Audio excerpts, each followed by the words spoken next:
I'm Warren Hoge, IPI Senior Adviser for External Relations, and I'm happy to welcome you to this policy forum on exploring ways that innovative technology can make conflict prevention more effective.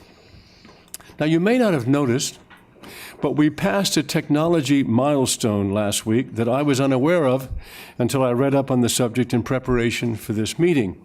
And it's a marker that calls attention to how very far we have come in a very short time. It was 40 years and 7 days ago, to be precise, that the first cell phone call was placed. Today, the total number of mobile phone subscriptions has reached almost 6 billion. And in a development that informs our discussion here today, some 75% of worldwide subscriptions are in the developing regions. This global interconnectivity is producing an unprecedented volume of data and stunning statistics like this one. More data was generated in the year 2012 than in all of human history combined. With all the possibilities that this hypercommunication represents, the particular one that interested us at IPI and our project collaborators at the United Nations Development Program and the United States Agency for International Development was how these communication technologies could produce advances in conflict prevention. Today, we know more about the causes of violent conflict than we ever have. And we have developed some collective ability to put an end to violence once it starts. But there seems to be a gap in applying these new communication efficiencies and capacities in the service of preventing violence before it breaks out. Cannot innovative technologies provide new tools to overcome these limitations on conflict prevention? That is the question we take up today. And the basis of our conversation is a new report addressing that question put together by IPI, UNDP, and USAID. There are advanced copies on the credenda in the back, on the side, and you're welcome to them. And a printed and bound version is forthcoming in several weeks. We also, by the way, are live webcasting this event, and while we ask that you silence your phones, we encourage you to tweet this meeting.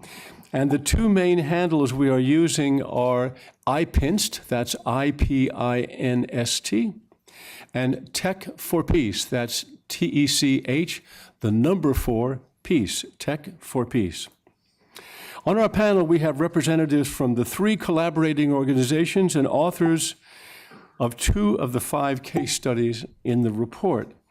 They are, in the order in which they will speak, my colleague Francesco Mancini, IPI's Senior Director of Research, Jordan Ryan, Assistant Administrator and Director of UNDP's Bureau for Crisis Prevention and Recovery, and Neil Levine, Director of USAID's Office of Conflict Management and Mitigation.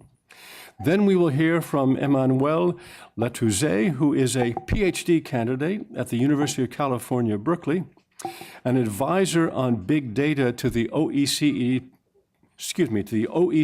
Paris 21 initiative, and the co-author of the report's Big Data Case Study. And after that, we will have a video presentation featuring Helena Puig-Lorari, a former peace-building specialist and analyst at UNDP Sudan, who is co-author of the Sudan and South Sudan case study. And finally, let me take a moment to acknowledge and thank the other authors and co-authors of the report. They are Gustavo Gines, Patrick Meyer, Patrick Vink, Godfrey Musilla, Robert Muga, Anna Matviva, and Marie O'Reilly. So Francesco, if you would start us off, please.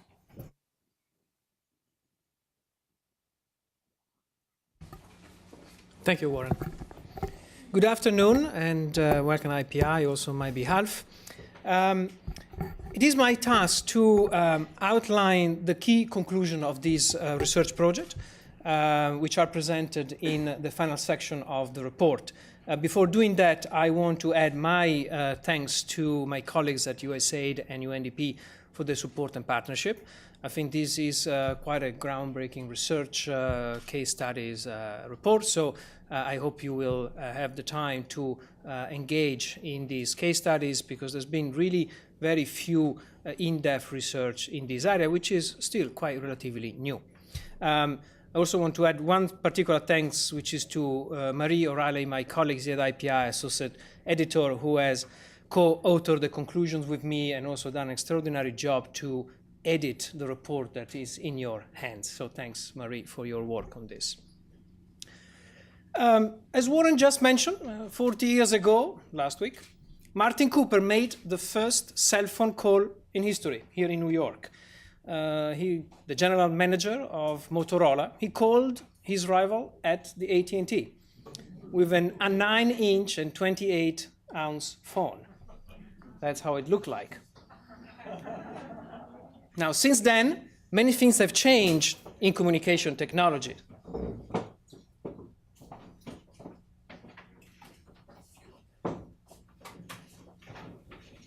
In fact, I would say today things look more like this. In only 4 decades, the total number of mobile phone subscriptions has reached almost 6 billion, corresponding to a global penetration rate of 86%. Cell phone penetration in sub-Saharan Africa now exceeds 50%. And incidentally, in 2011, China became the largest smartphone market, surpassing the US.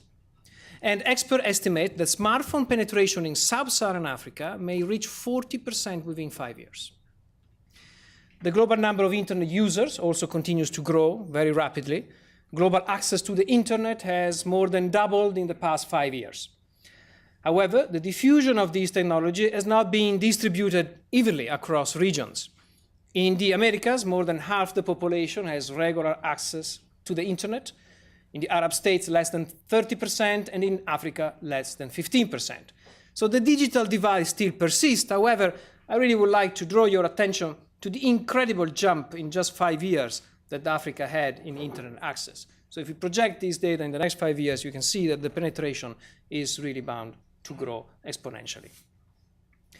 This global interconnectivity is also producing an unprecedented volume of data. Warren just reminded us how many data we are collecting on a daily basis, with 12 million text messages sent per minute and 2 billion YouTube pages viewed per day. The amount and variety of data produced is a phenomenon of historical significance. Now, it is against this kind of background that IPI, USAID, and UNDP launched a project to investigate the potential role of new information and communication technologies in conflict prevention. How can new information and communication technology help international actors, governments, and civil society organizations in their effort to prevent violence and conflict? Now, for sake of clarity, in this study, the term new technology means communication, information gathering, information sharing, and information analysis that take place via cell phones and over the internet, such as social media, information mapping, GIS mapping. We produced 5 case studies that have addressed conflict prevention from different perspectives, covering different regions of the world, Africa, Asia, and Latin America, different types of violence, criminal violence, election-related violence, armed conflict, and violent riots, different political contexts, restrictive and collaborative governments, and different technological tools, big data, cell phones, crowdsourcing, crisis mapping, blogging, and social media. Let me now draw a few conclusions.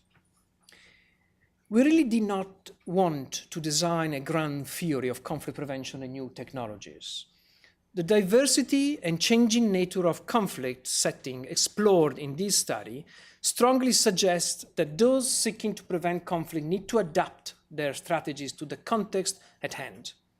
For example, the tools and approaches used in the context of entrenched criminal violence, like in Latin America, in which anonymity seems critical for incentivizing citizen use of information and communication technologies for violent prevention, are unlikely to have the same effect in a situation of election-related violence, for example, like in Kenya. in which the vetting of the information is essential to avoid politicization and false reporting. For policy purpose, it may therefore be more helpful to think in terms of conflict context rather than framework suggesting the responses are generational, moving from generation 1 to 3 and so on and so forth. Ultimately, the context should inform what kind of technology is used and what kind of approach will work best. With that said, we have identified 7 concrete points that together can be taken as a how-to guide for international organizations, governments, and civil society actors embarking on preventing action that seek to leverage a new technology. Now, from now on, I will refer to these 3 categories of organizations as actors, but in the report, you have specific recommendations for each of them. First, new technologies have the potential to make huge contribution to violence and conflict prevention, but actors should examine all the tools at their disposal when designing prevention initiatives, not just technological ones. Sometimes applying new technology simply may not work. Ultimately, conflict prevention tackle inherently political problems. We should think politically, not just technically. Second, consider the socio-economic setting from technology penetration to literacy levels. Keep in mind that not every culture or group will have the same enthusiasm in embracing new technologies. Demographics, rural versus urban context, gender considerations, and generational factors also play an important role. For these reasons, actors should make needs assessment and feasibility study standard practice of their conflict prevention activities. Third, consider knock-on effect and negative impacts of specific technologies. Spoilers can leverage new technology to incite violence. As the case study showed, the stricter government can use technologies to prevent information to flow or to identify members of dissenting groups. Criminals and drug lords can use personal information obtained from websites to eliminate individuals and terrorize societies. As such, political awareness and conflict-sensitive approach remain vital from the conception of an initiative until longer after its completion. Fourth, once a project is underway, continual input from the local beneficiaries is vital. The case studies show that interventions designed almost exclusively in a top-down manner are set up to fail. In general, the application of new technology tools to prevent effort at the local level work best when integrating into existing civil society initiatives. It is important that information gets to the actors with the greatest ability to respond, and this generally means at the local level. This leads me to the 5th point. Perhaps the most significant innovation created by advances in technologies is the empowerment of individuals to participate in conflict prevention initiatives in their own communities and societies. We know that political decision-making processes remain largely disconnected from early warning and conflict prevention mechanisms, particularly at the international level. Now, citizens can use digital technologies to more easily inform themselves and others, and to incentivize positive change in their communities and societies. This information spread horizontally can be used to put pressure on local decision makers much more effectively than it can be done at the international level.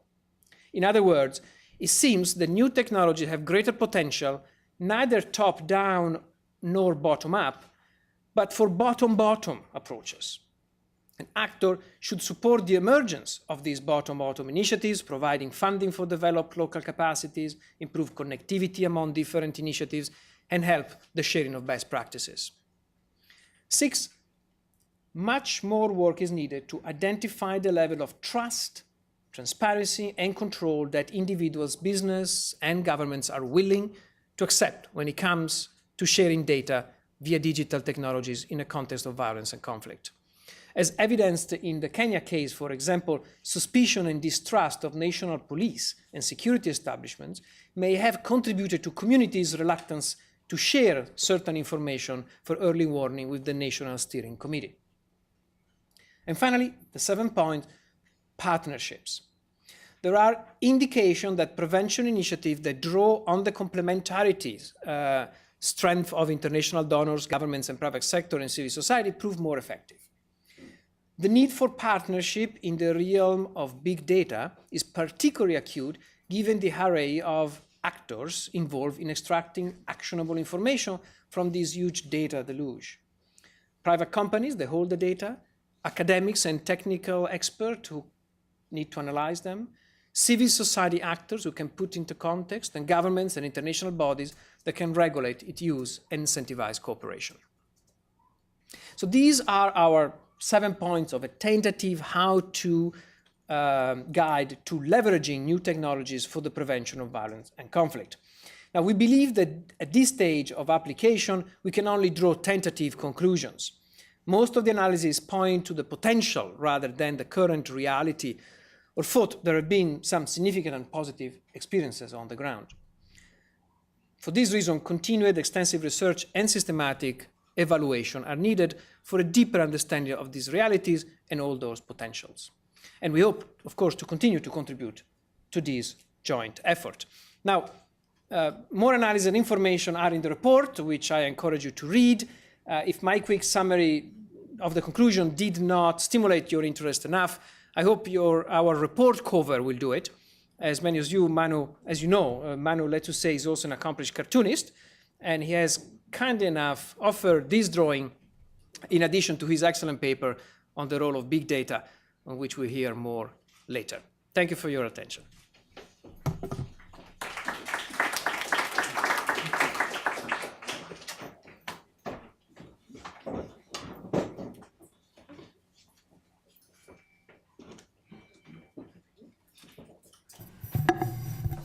And we'll now hear from Jordan Ryan, the Assistant Administrator and Director, Bureau for Crisis Prevention and Recovery of UNDP.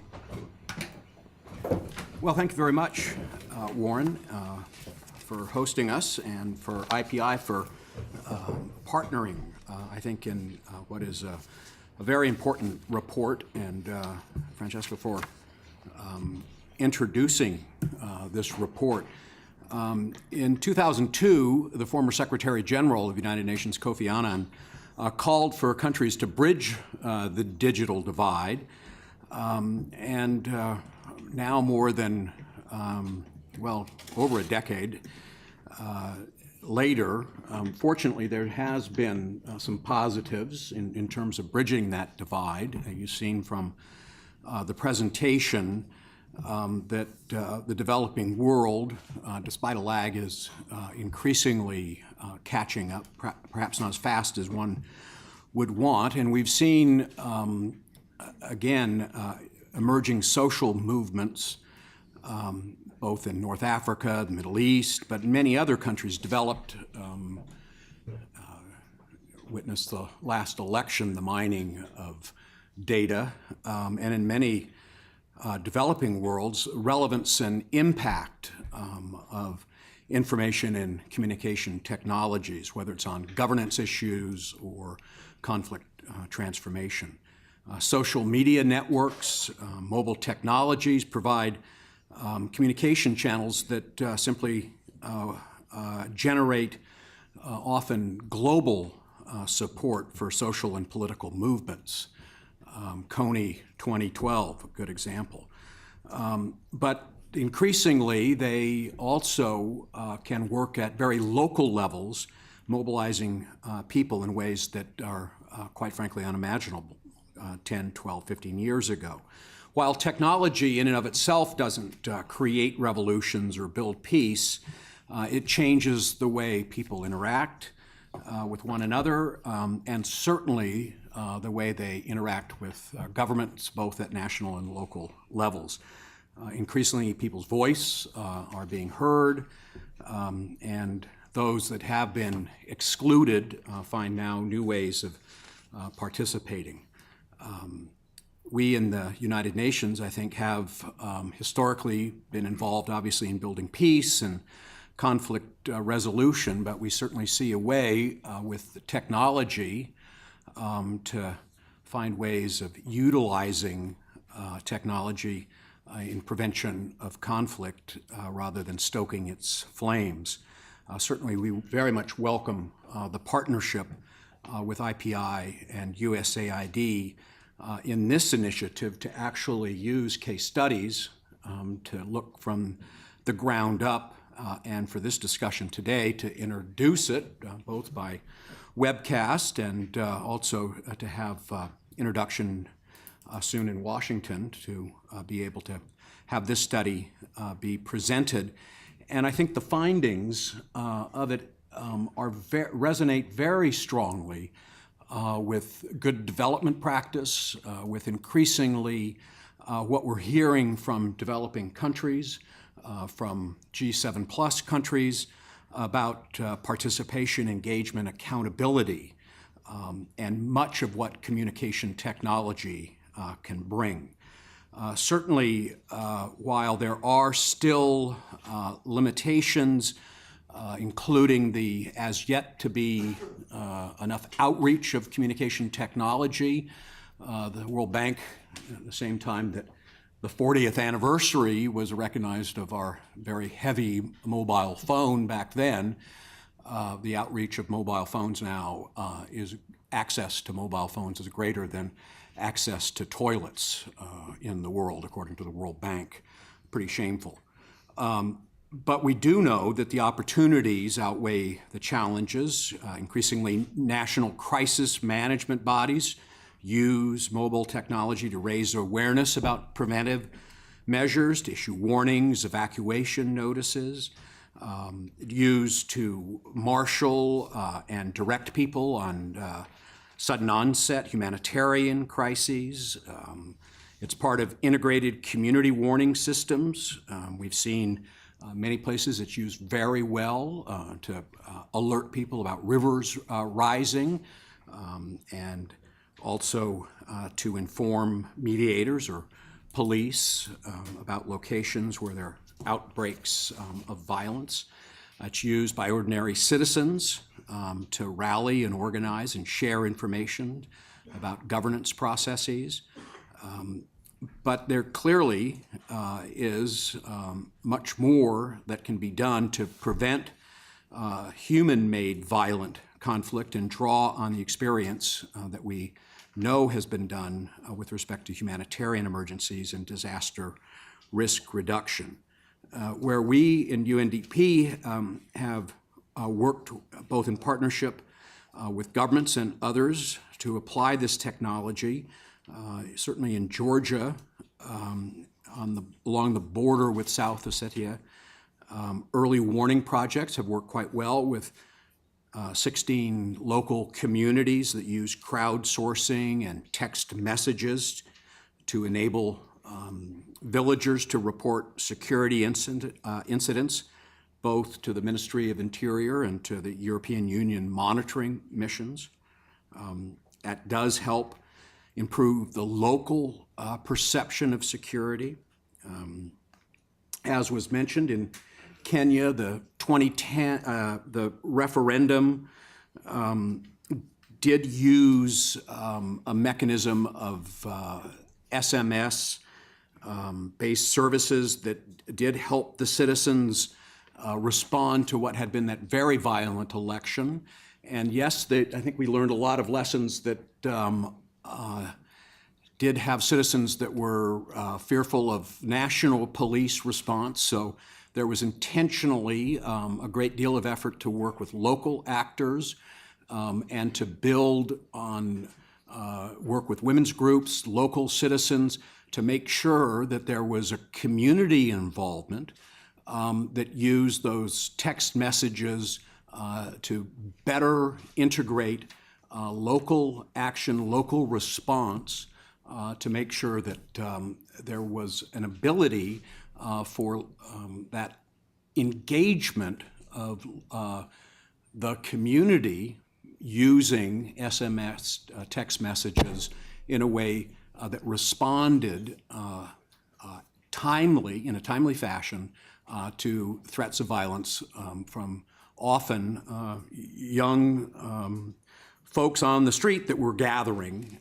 And it was even used in the most recent election.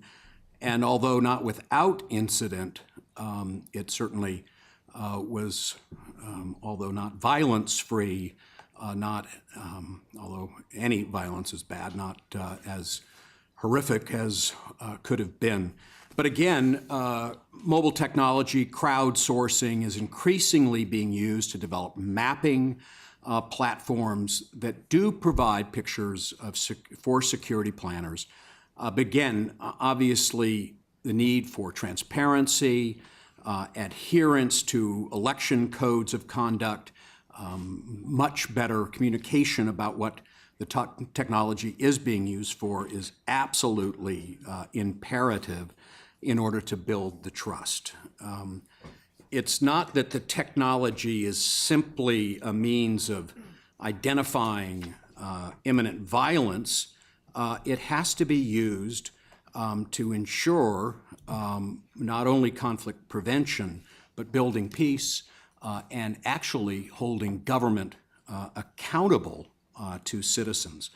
We've seen this in working with civil society in Cyprus, where now there's an effort to capture the last 15 years of work of peace building, social cohesion, and reconciliation, actually putting all of that work together, capturing it, and using that knowledge in a way that makes sure it can be shared much more widely.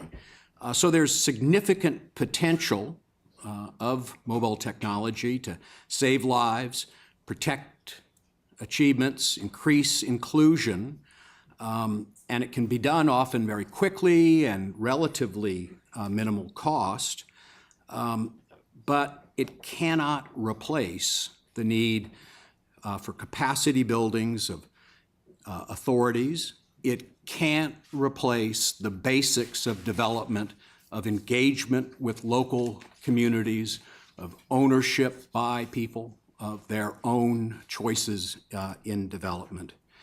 And though early warning systems are often run by government, they will not be effective if governments aren't trusted and responsive. Better technology can't reduce the need for key governance objectives like transparency, accountability, access to justice, and the rule of law. And we know that crowdsourcing can be an important feature of such systems, but that kind of reporting can be put in jeopardy if communities feel it's going to be used against them, and if they don't feel protected and safe from the outset. So as this report suggests, it's imperative that communities understand, are involved, or engaged from the outset.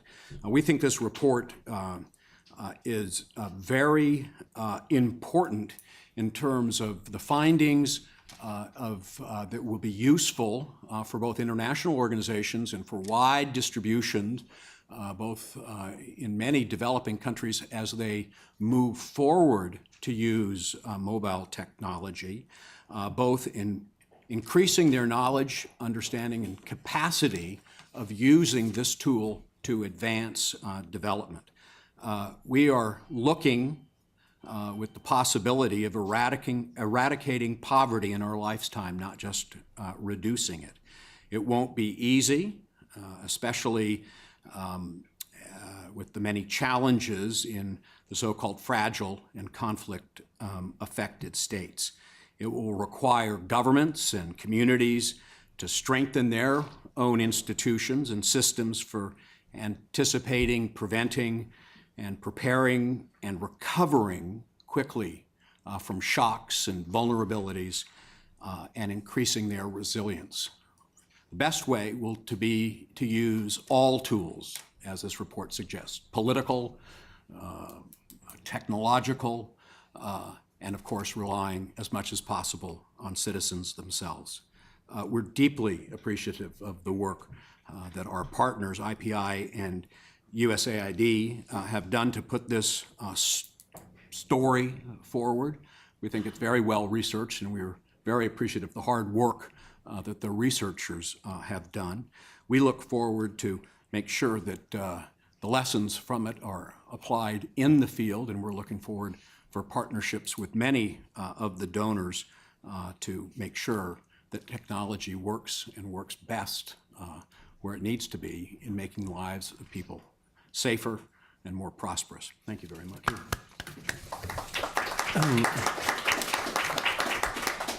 You just mentioned USAID, so we're going to go now to Neil Levine, who is the director, once again, of the Office of Conflict Management and Mitigation at USAID. Neil?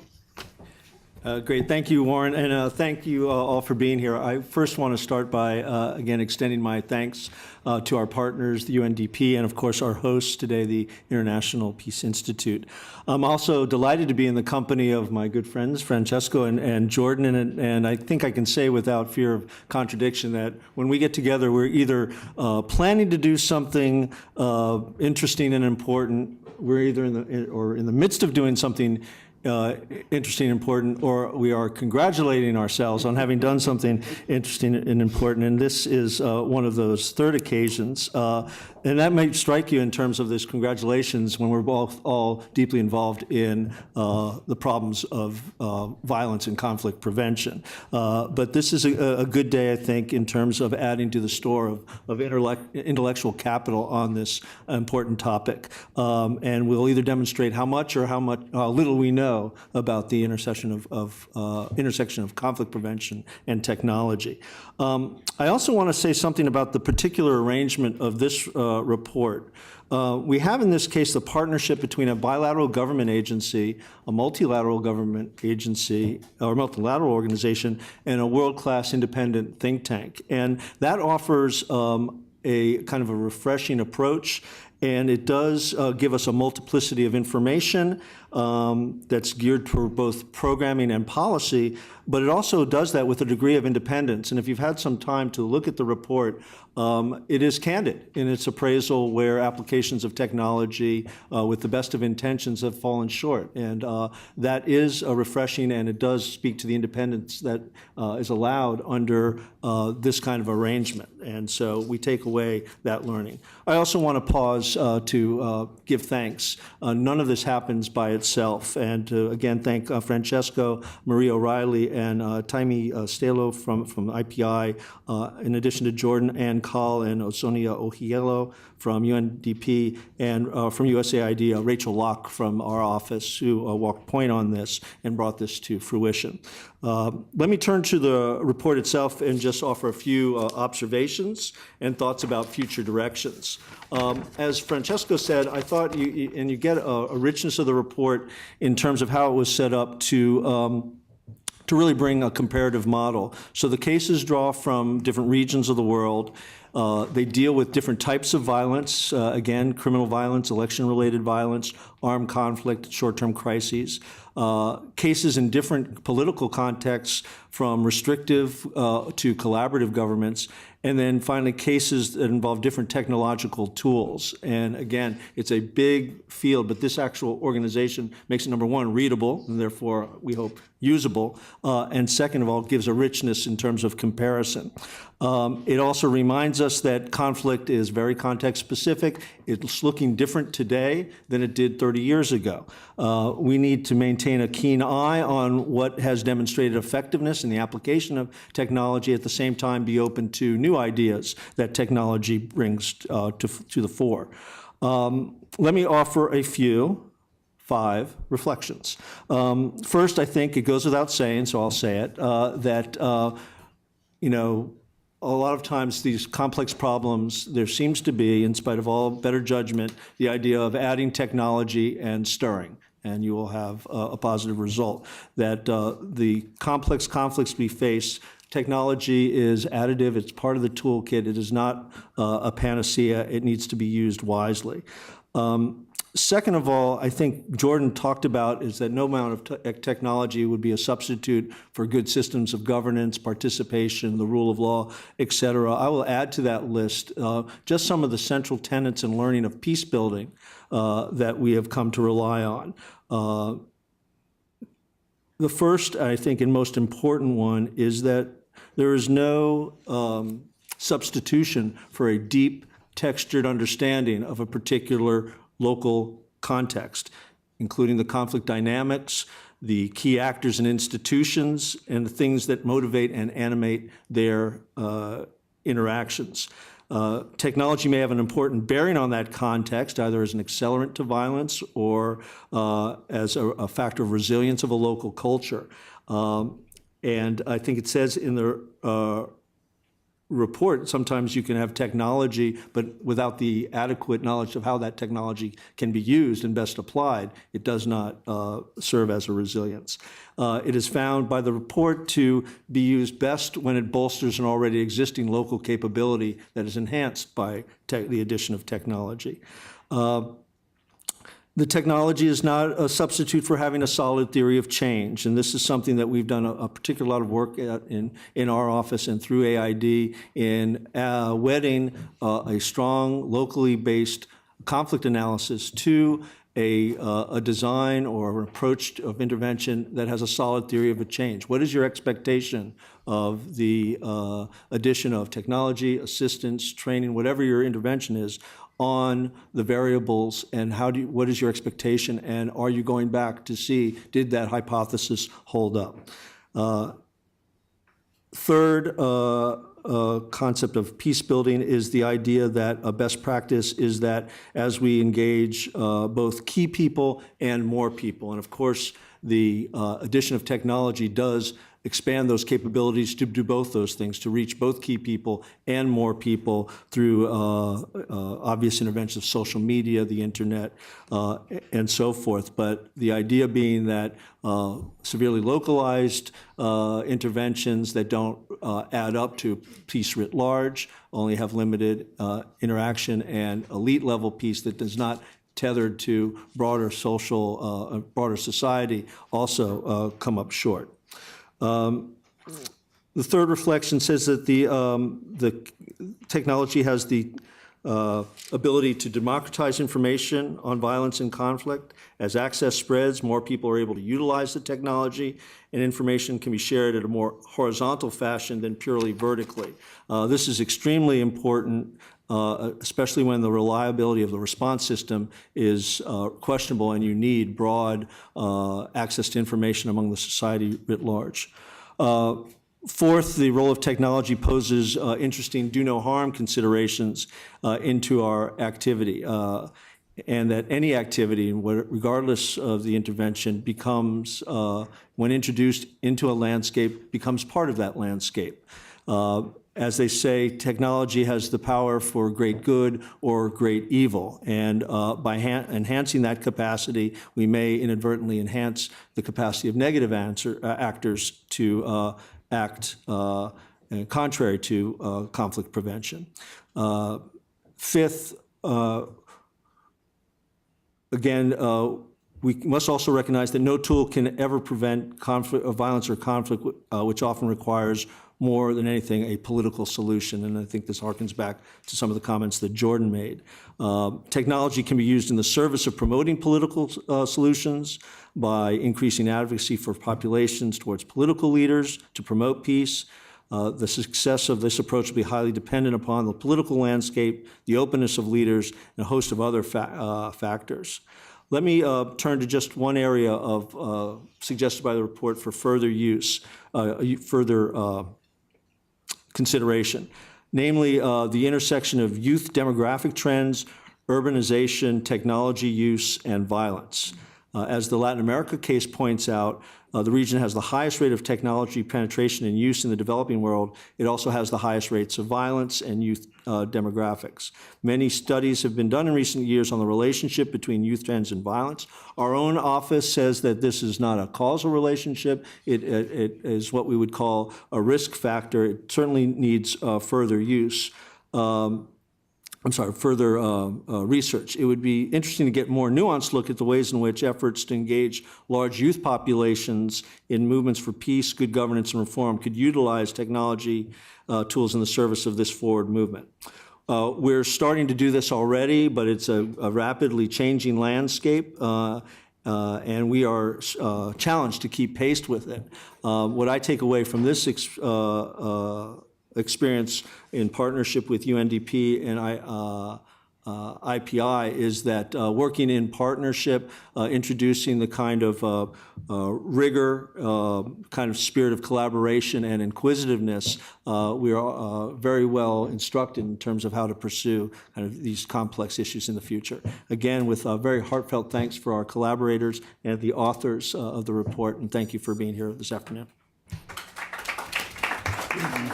Well, first of all, thank you to our hosts, IPI, and to all those at IPI who've worked on the report and the event. Also, thank you to UNDP and USAID for putting together the project and for giving me the opportunity to work on one of the case studies. So on big data for conflict prevention with two co-authors, so Patrick Meyer and Patrick Vink, so who are not here today, but maybe watching the webcast. I know Patrick Meyer has already blogged about it. So you can probably read his blog. I mean, he blogs in his sleep. So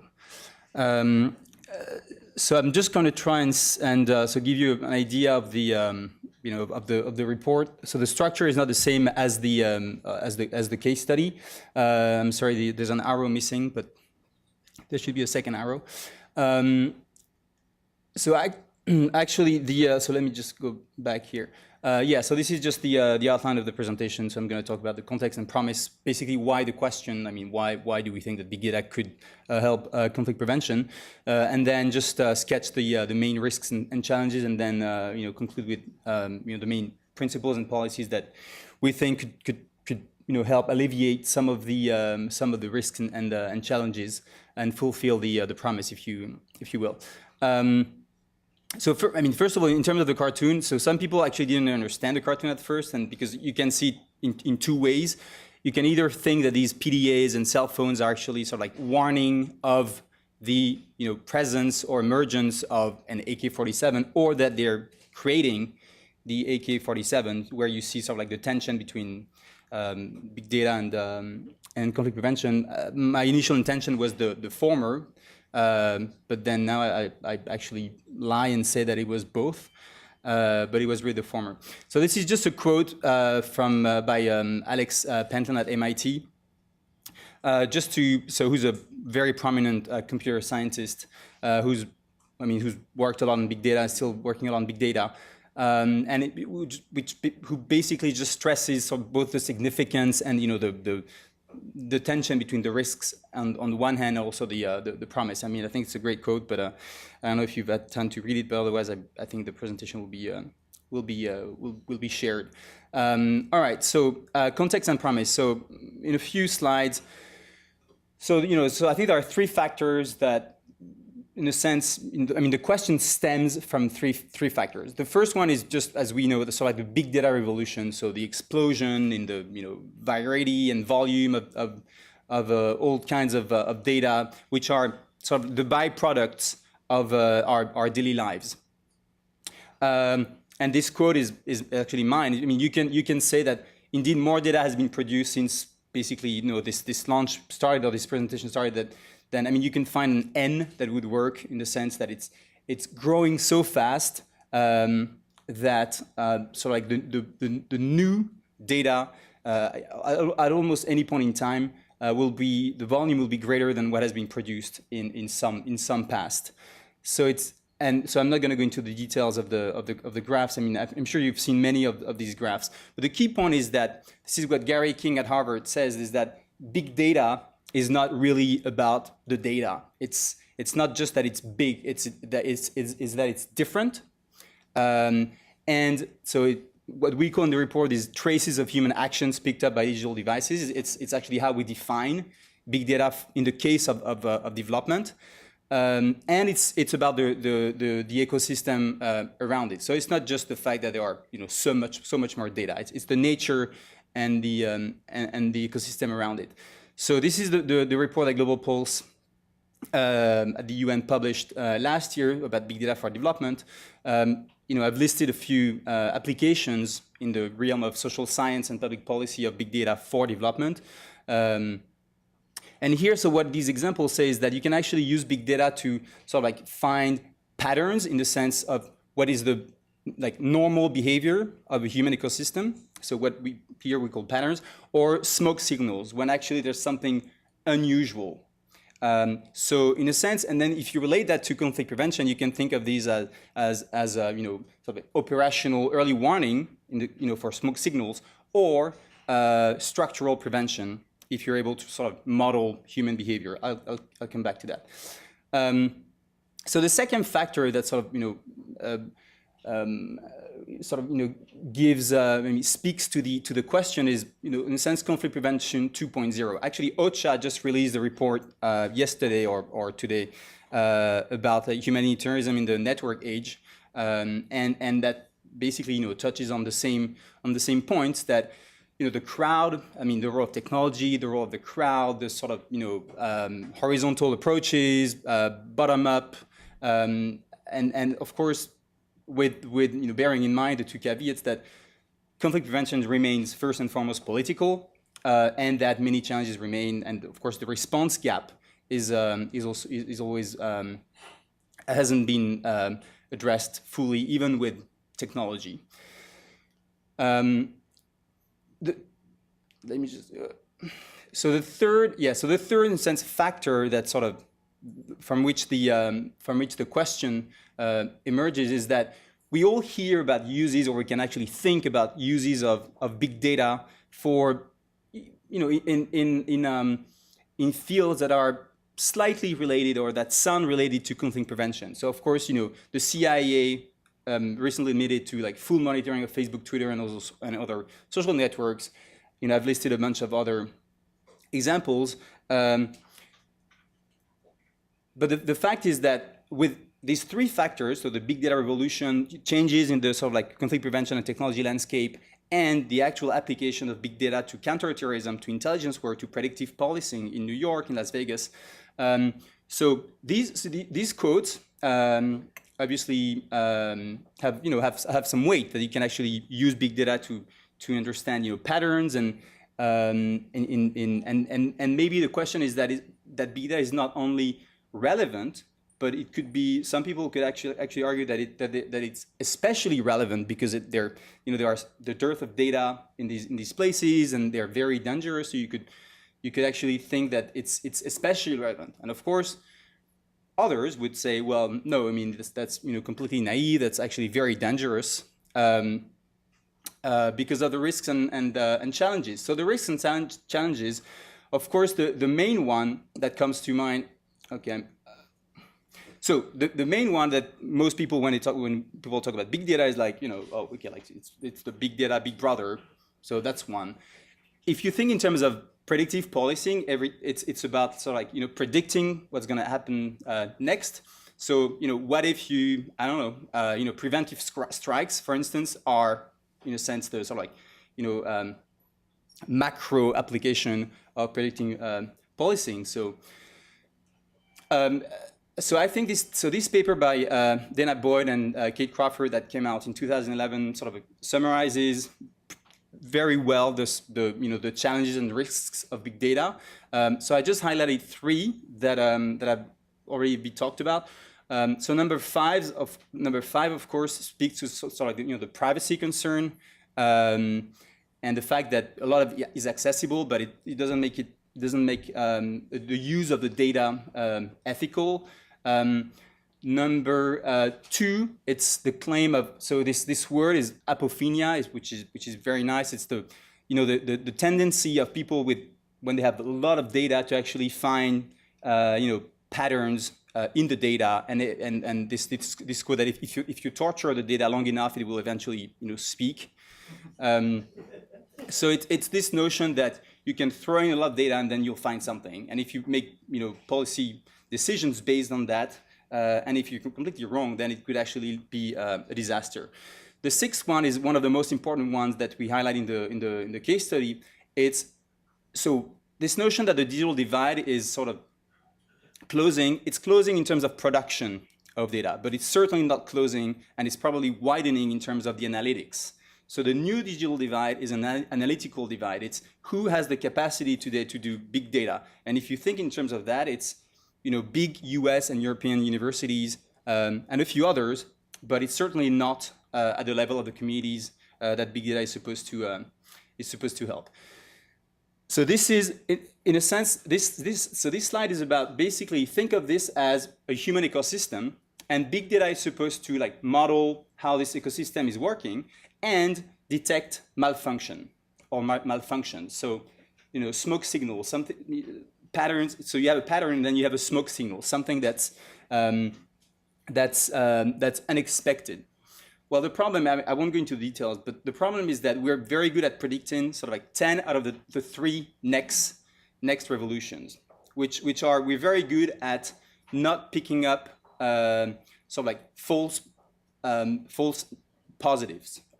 I'm sure I'm getting this wrong, but we're very good at predicting where something is going to happen.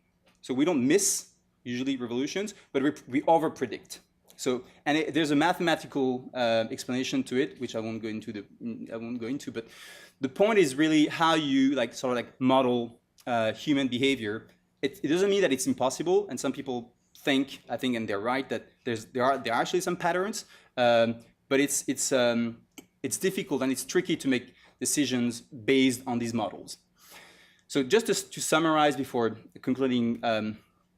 With sort of like, you know, the principle and policies. So of course you can think of the sort of like, you know, the ethical challenges and risks, the technological, how you access the data, because for all the talk about the ocean of data, the data deluge, it's actually very hard to get, for instance, cell phone data, because the telecom providers will not disclose the data. So it's not as if you could just, open just open a door and then, oh, you have all this data at your disposal. You do not.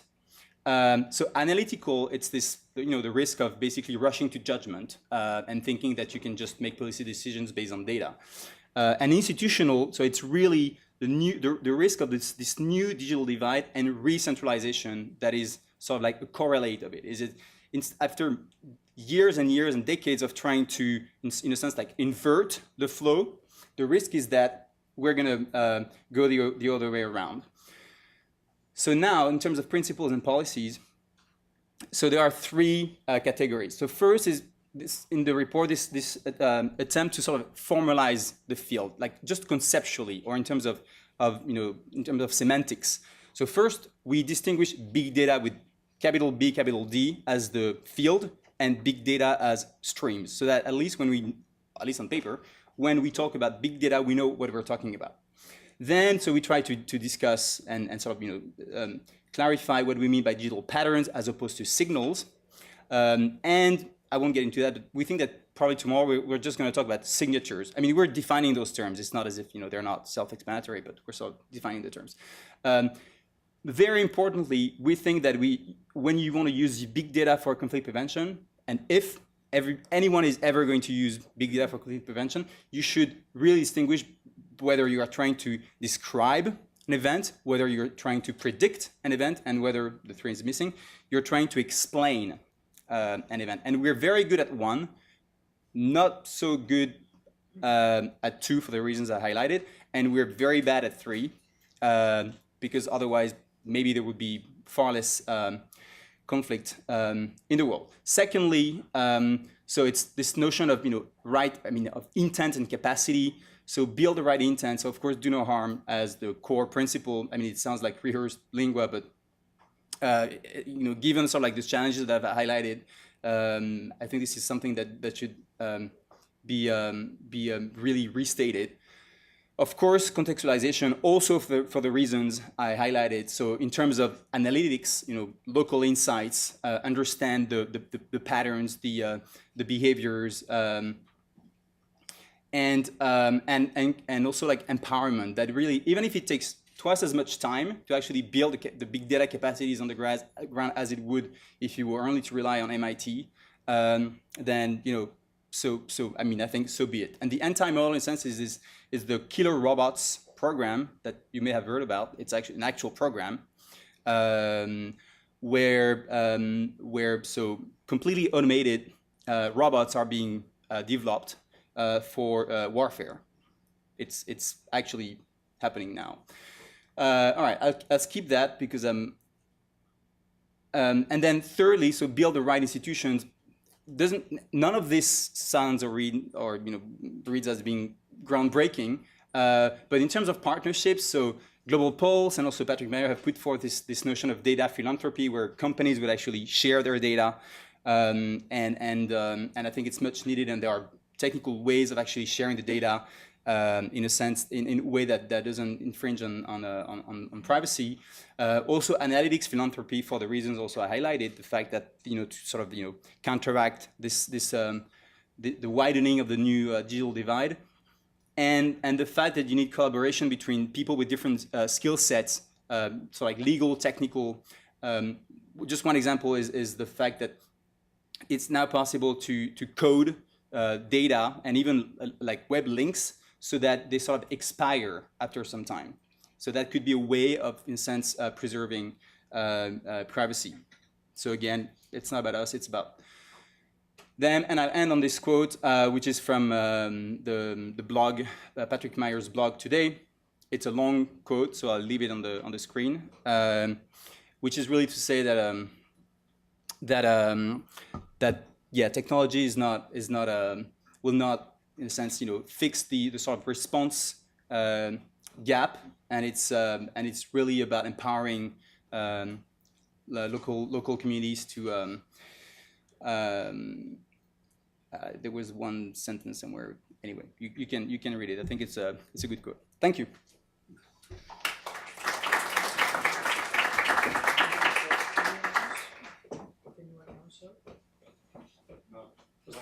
We're going to show another video right now. I think I'll stay here. We have now a contribution from another author of the paper, who is in Sudan and couldn't join us, but sent us a 3-minute sum up of her key findings on the South Sudan and Sudan case. Thank you.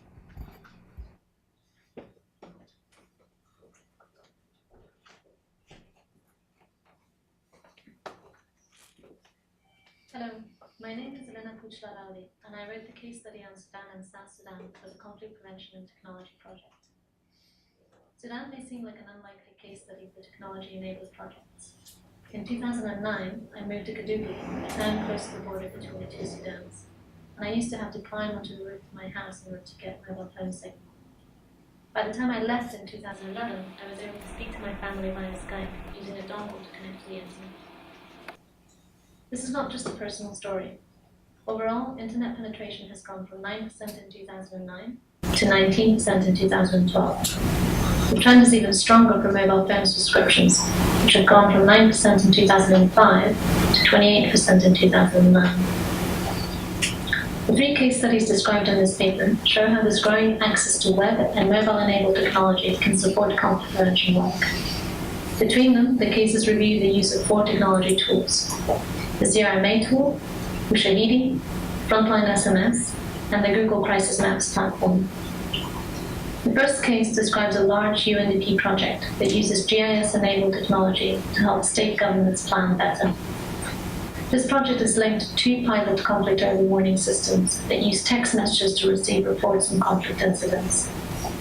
Although the pilots are not completed, they do indicate that there is great potential for the use of crowdsourcing to help governments better respond to ongoing disputes using up-to-date information. The second case study describes the experience of Sudan Web Monitor, a project that supported independent monitoring of the Sudanese presidential elections in 2010 and the South Sudan referendum on independence in 2011. The project provided local civil society organizations, local media, and the general public with access to a live map where monitors could send reports via text message. This project was largely a failure, mainly because the information collected by the system did not effectively flow back to anyone who could act on it. This suggests a broader lesson. The key to successful use of technology for conflict prevention is whether technology facilitates the creation of actionable data. The third and final case study is a project of the Sudanese Development Initiative, or SUDIA. SUDIA has identified that communication is typically poor along the cattle migration routes in North Sudan, and believes that enhancing information flows along the routes can help prevent conflicts that typically arise there. With this in mind, SUDIA is implementing a system that uses a combination of crowd seeding and crowdsourcing. The system receives reports from text messages and from call-ins to a community radio program. There's also a feedback loop. Everyone who sends a text message to the system will receive in return summary text messages that are relevant to their concerns about livelihood and conflict. This case suggests that new technology in areas of the history of violent conflict can be an effective tool in bolstering community capacity for conflict prevention by building on existing mechanisms and combining analog and digital technology. And our lesson then is that tech-enabled conflict prevention initiatives work best when they enhance traditional conflict prevention, early warning, and early response mechanisms, working with existing structures rather than creating new ones.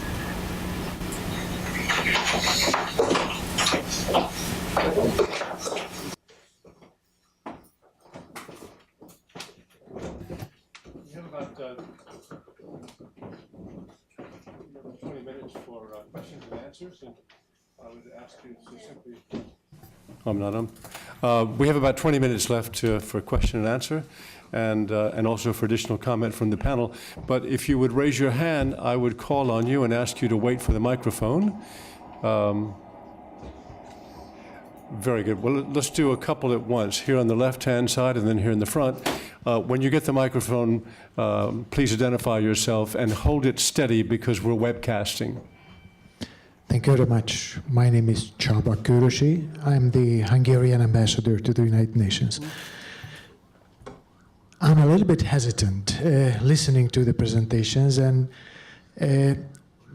could I ask whether we have any hard evidence that the penetration of mobile technology is leading to the decrease of violent conflicts? Can we have hard facts on that? Because since the 90s, we know that each and every conflict, internal or external, has been using mobile technology. We have no conflict today without mobile technology. If there is no hard evidence, as I heard, it's a possibility. What should be done to make that possibility prevailing over the other option? Thank you very much. You know, I think I'll not go to the second question. That's such a good question. And I would ask you on the panel, to any one of you or several of you, to grab it. I think it was on my mind also as I was listening to the presentation.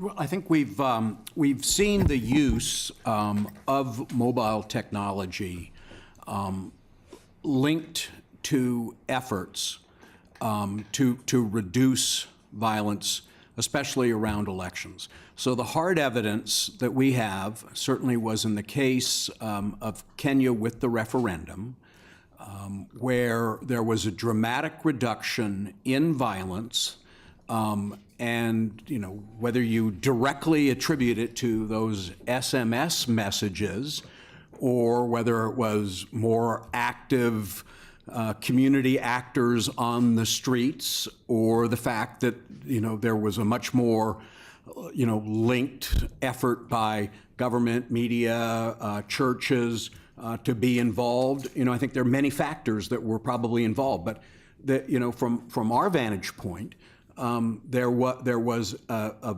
much greater use of SMS text messages that went to a central source that then allowed mediators to go out on the streets and be involved in talking down those that could have created very violent situations.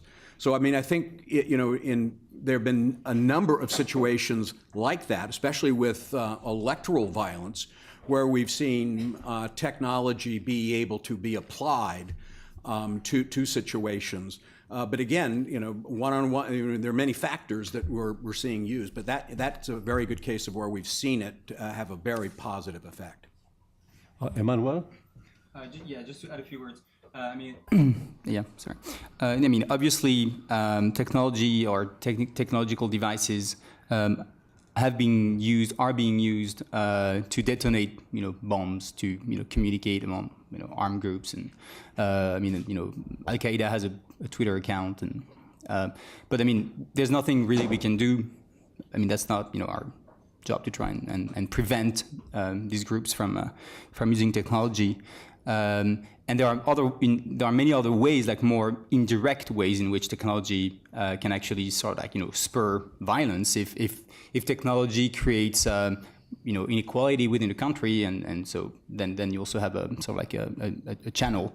But I think the real question is whether technology, if there is actually hard evidence that technology has been used sort of like positively for what we hope it can be used for. And it's true that in many respects, I mean, there have been probably more failures than successes. I mean, as far as I know and I've read, and I think a lot of the failures are accounted for by this response gap, in the sense that there's a lot of data and there's a lot of information, but then there's little political will or actually systemic ability to act on the information. But I think there are a few examples that that one can point to, just to give one. I think Peace Text, for instance, is a case where so it's been used under different names in Kenya and in Chicago, where the use of some mobile phone technology. I think there is evidence that it sort of decreased tensions, and there are many more actually around elections, for instance. I mean, crowdsourcing. But it's true that overall, I don't think the record is exceptional. Neil? Just briefly to agree with Jordan, I would have gone to the Kenya case as the most recent and probably most thoroughgoing example. I strongly agree it's really hard to net out the impact of technology and attribute that alone. I would point to the Kenya case as, at least for the U.S. investment, in terms of seeing this as a conflict prevention opportunity, investing upwards of I think it's $37 million over 2 years in the Kenya election process and early warning. The international community and the Kenyan effort themselves totaling about $100 million.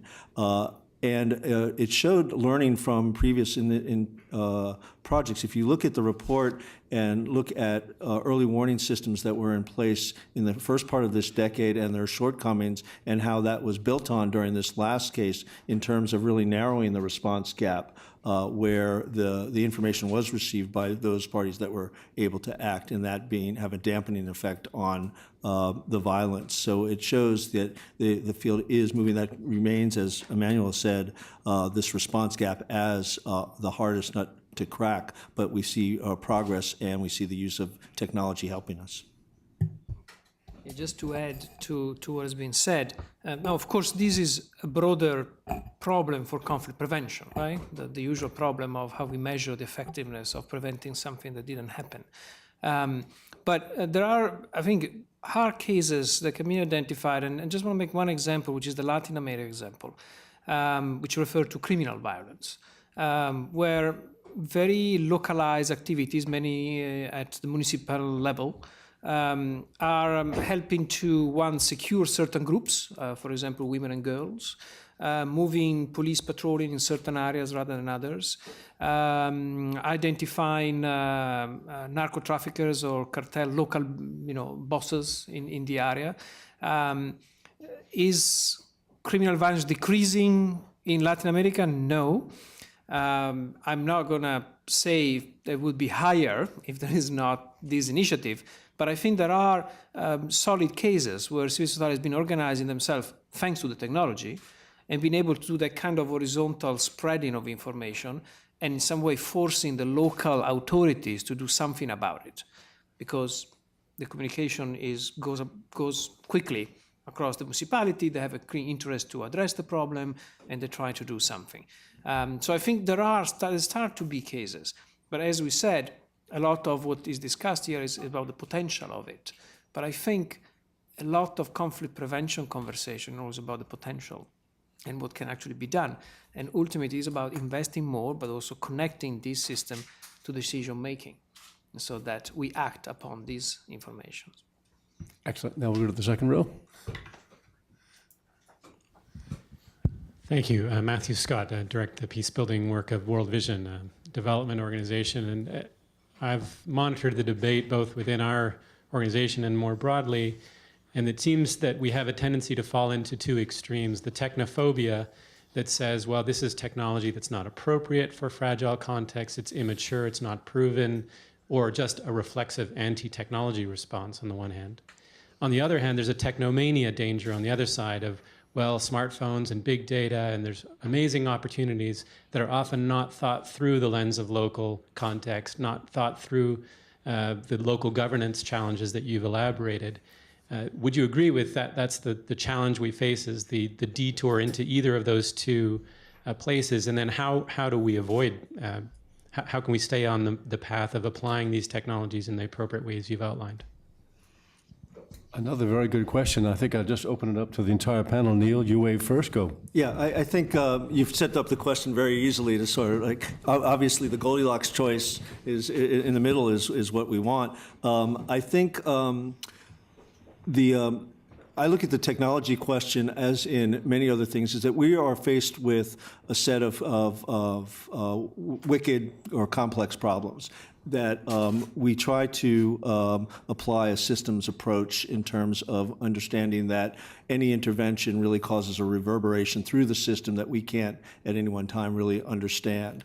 But in terms of both the caveats in the report and in the comments that were made, is that this is one tool to be considered, and that many of what, I guess the first thing I would say in terms of dealing with a complex problem, the tools and the solutions probably lie outside of the disciplines that we're now using in development, in peace building, in politics and economics. And so the promise of this and some of the innovations that we're trying to bring is to cast out outside these traditional disciplines for answers. And so technology, the use of technology that is now being used in the other sciences or other parts of the social sciences may have applications. So we don't want to turn away from those potential applications.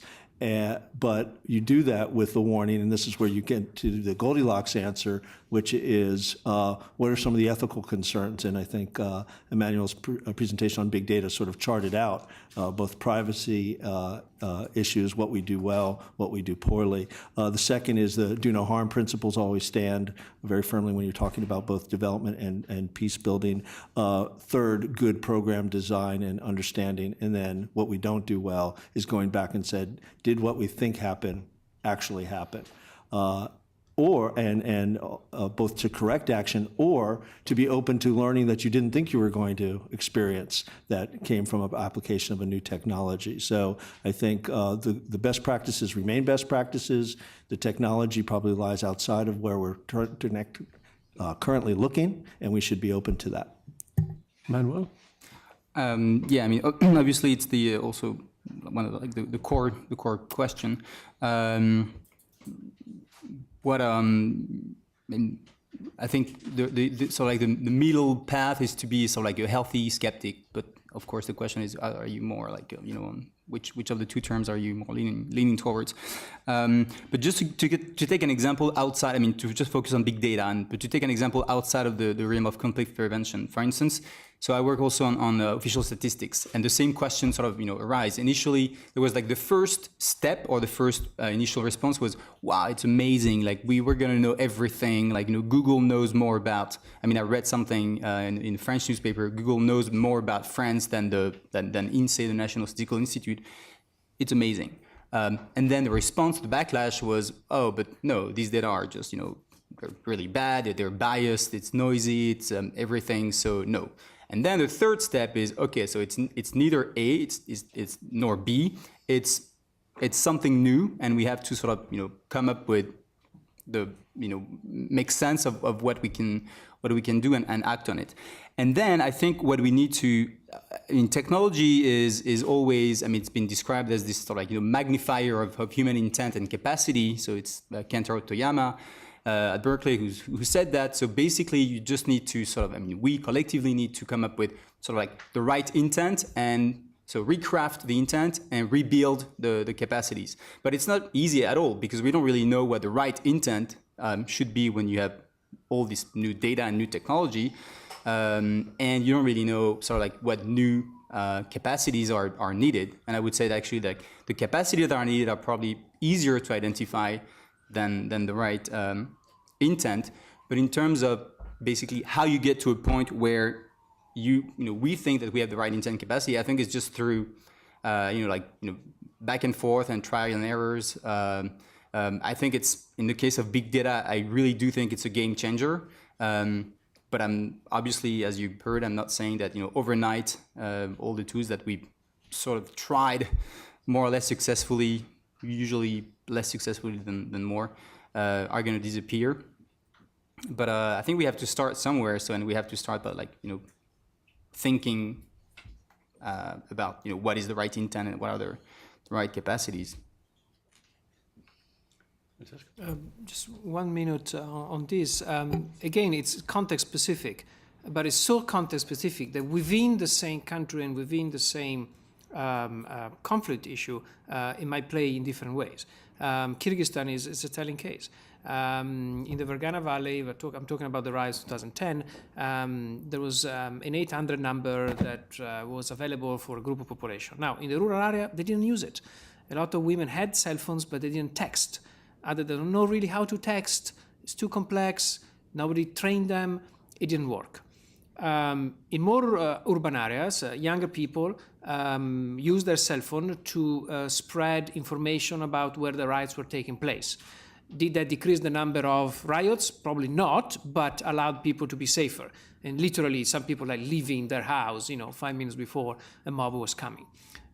So again, very context specific, even within the same conflict context. So I think that's what we have to be very aware of. Kai? Yeah, hello. Kai Stabel with UNDP. I have to stand, sorry.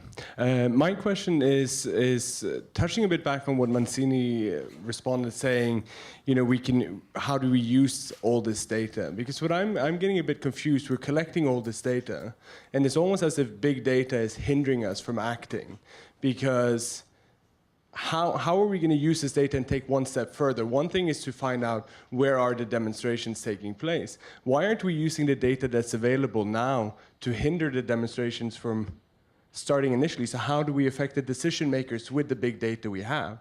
I find that to be a more interesting twist, because ultimately those who have the opportunity to make these decisions that will impact millions of people, how can we impact those people with the data we have? Because whether or not we all tweet while we sit here, if there's not an idea, and since it's webcasted, I'm not going to say it, but I mean, there are different ways to warm the ocean. And it's the same here with big data. If we keep on just collecting the data, going to see afterwards what happened, etc., it's just like reading books. We have to find a new way to share the data with the people who are going to change our world. Emmanuel, I think you should answer that question first, and others may want to. Can you just rephrase the question? Is the question whether there's a data overload? Yeah. It's very much the thing that we're collecting the same data over and over again. And that is it. I mean, we're getting more detailed data, but the fact of the matter is we know already that some people are poorer, are worse off, and are worse off for a variety of reasons. So whether or not we recollect that data, again, in more of a sort of advanced format to show how poor the poor really are, they're still poor. And the actions are still needed. And I think we're postponing the real action by continuing to collect the data and not acting. I think that's more my argument. Can I say a word on that? Is that a question or a statement? Francesca, you make the example that we're all sitting here in this room and tweeting. The gap between preventive system and early warning and political action has been investigated widely, and we know that is there. But for example, after this presentation, I'm going back to my Twitter feeds. I'm going to look at what people have been tweeting.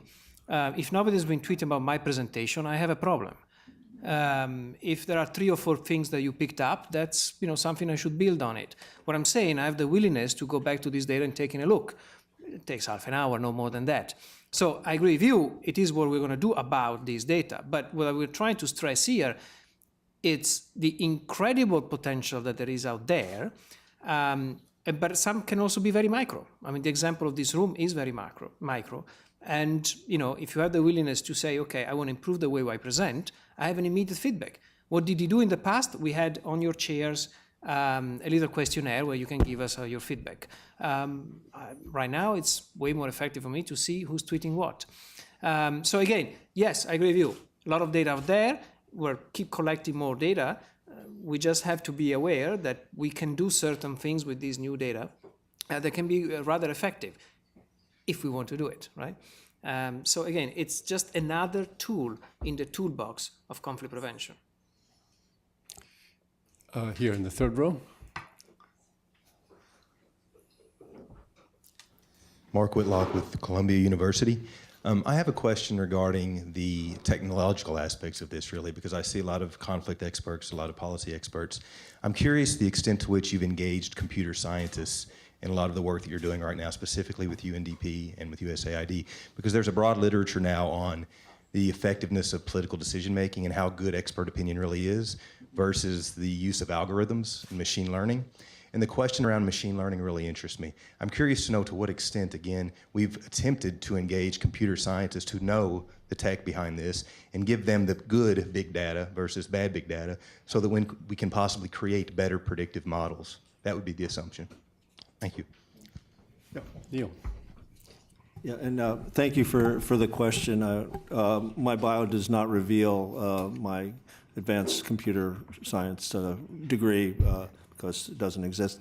But it's a good question and we welcome it. Actually, we're involved, and I should use this as a public service announcement, is that we will be releasing this report in Washington on Friday at the U.S. Institute for Peace. And the reason I mention that with the same cast here, many members will repeat their performance on Friday for that audience. USIP has sponsored a technology and conflict prevention roundtable with the National Academy of Sciences, and we have been members of that and drawn into a very, very interesting discussion. I don't know. I won't swear that there were computer scientists in the room, but they sure did talk like it. But we had, it's co-chaired by one of the top people at Google.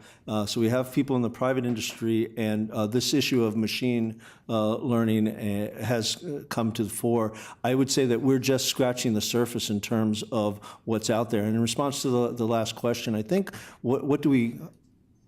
When we look at big data, what are we looking for? We're looking for, is there something out there that we're not already getting from our traditional applications? I know Francesco and I share information on how we teach students of conflict assessment. And right now, the state of the art really is, well, you should probably answer the state of the art, but my expression of the state of the art is, at least for my agency, we rely heavily on expert, desk study and expert opinion, deep country knowledge, and then sending teams on the ground to do what they can to validate what we're hearing and reading about from folks in places. And when, in the case of AID, you have aid mission that have been on the ground in these societies for sometimes decades, and folks that are steep in the local context. But we also employ resident experts from the country to deepen our knowledge. But it is still, by and large, an expert